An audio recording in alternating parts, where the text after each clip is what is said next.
میں بات یہاں سے شروع کرتا ہوں۔ ایک بزرگ تھے، اللہ کے کچھ اولیاء ہیں جو صاحب کشف ہوتے ہیں، وہ ظاہر کو بھی دیکھتے ہیں اور اندر تک کے حالات کو بھی دیکھتے ہیں۔ یہ حدیث پاک سے ہے، حضور صلی اللہ علیہ وسلم نے فرمایا اتقوا فراست المؤمن فإنه ينظر بنور اللہ، مومن کی فراست سے ڈرو اس لیے کہ وہ اللہ کے نور سے دیکھتا ہے، یعنی دلوں کے حالات بھی دیکھ لیتا ہے۔ ایک بزرگ تھے، ان کے پاس ان کے ایک مرید آتے تھے، وہ کہتے کہ حضور دعا فرما دیں۔ وہ دعا کرتے اللہ تجھے انسان بنا دے۔ ظاہر سی بات ہے، اب اگر میں کسی کو کہوں تو وہ بھی جھلا جائے گا، کیا میں دکھتا نہیں ہوں آپ کو انسان؟ کوئی دوسری دعا کرو۔ وہ ایک دن دعا کے لیے کہے، انہوں نے دعا کیا، دوسرے دن پھر انہوں نے کہا مرید نے کہ حضور میرے لیے دعا فرما دے۔ پیر و مرشد نے کہا اللہ تجھے انسان بنا دے۔ تو وہ دوسرے دن جھلا کر کے کہا کہ حضور ہر بار آپ یہی دعا کر رہے ہیں، کیا میں جانور ہوں؟ میں تو انسان ہوں ہی، میرے لیے کچھ اور دعا فرمائے۔ انہوں نے کہا بیٹھ جا میں تجھے دکھاتا ہوں۔ انہوں نے اپنے سر سے اپنی ٹوپی اتاری اور اس کی سر پر رکھ دی۔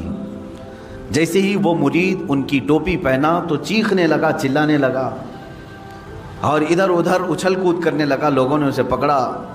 شیخ نے کہا کہ یہ آپ ٹوپی اتار لیں اس کے سر سے۔ ٹوپی اتار لی گئی۔ مرشد نے، شیخ نے پھر سے ٹوپی پہن لی۔ کہا کیوں، کیا بات ہے، کیوں اتنی اچھل کود مچائے تھے؟ اس مرید نے کہا کہ حضور آپ وہی دعا فرمائیں جو آپ تک کر رہے تھے۔ بتا تو صحیح۔ لوگوں کو اس نے روتے ہوئے بتایا کہ جیسے ہی میں نے پیر و مرشد کی ٹوپی پہنی تو میرے اعضاء جو ہے کتے کی طرح دکھنے لگے، مجھے جانور جیسی شکل میری نظر آنے لگی، تو میں گھبرا گیا کہ کہیں میں جانور بن تو نہیں گیا۔ میں نے ٹوپی اتاری تو پھر مجھے ساری جیسی چیزیں تھی ویسی، یہ کیا ماجرا ہے؟ تو پیر و مرشد نے فرمایا انسان بسا اوقات برے کام کرتے کرتے جانوروں جیسا بن جاتا ہے، غلاظت میں اتر جاتا ہے، اور ہے تو حیوان، انسان بھی حیوان ہی سے بنا ہے، حیوان ناطق ہے۔ اس کے اندر جب غلاظت بڑھ جاتی ہے تو بسا اوقات یہ جانوروں سے بھی نیچے گر جاتا ہے، جس کے ہمیں دیکھنے کو نتائج آج مل بھی رہے، بڑے بڑے اس کی مثالیں، بڑی مثالیں بھی آج موجود ہیں۔ کوئی جانور اپنی برادری میں سے مادہ کے ساتھ اپنے جسمانی سکون حاصل کرتا ہے تو ٹھیک ہے، لیکن کسی کو پھاڑ دینا، مار دینا، قتل کر دینا یہ انسانوں سے ہوتا ہے۔ ایک مجبور لڑکی اگر درندوں کو مل جائے تو یہ جس طرح کی حرکتیں کر جاتے ہیں جیسے آج سرخیوں میں موجود ہے بہت سارے حالات، تو کیا یہ انسان ہے؟ انسان کہلانے کے لائق ہے؟ کتے بھی اپنی جسمانی سکون حاصل کرتے لیکن کسی مادہ کو پھاڑ کر کے ختم نہیں کرتے۔ جہاں ان کا جسمانی سکون حاصل ہوا وہ چھوڑ دے۔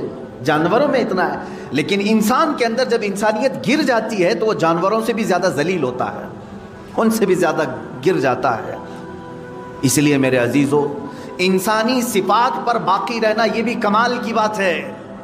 اللہ رب العزت کی بارگاہ میں شکر بھی بجا لاؤ اور دعا بھی کرتے رہو، اے اللہ تو نے ہزاروں مخلوق میں سے مجھے انسان تو بنایا، اے کریم خدا مجھے آخری دم تک انسانیت پر ہی زندہ رکھ، انسانیت ہی پر زندہ رکھ۔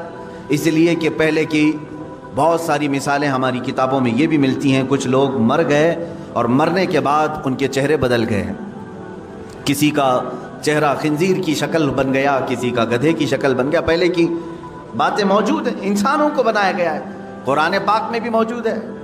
اللہ تبارک و تعالیٰ نے ایک قوم کو فرمایا کہ کونوا قردۃ خاسئین، تم دھتکارے ہوئے بندر بن جاؤ، وہ پورے کے پورے بندر بن گئے تھے موسیٰ علیہ السلام کی قوم کے کچھ لوگ۔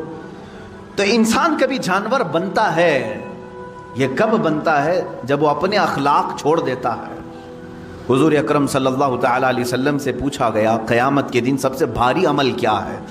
آپ فرماتے میزان عمل پر رکھے جانے والا سب سے وزنی عمل انسان کا اس کے اخلاق حسنہ ہے، اس کے کیریکٹر ہے، یعنی ورلڈ لیول پر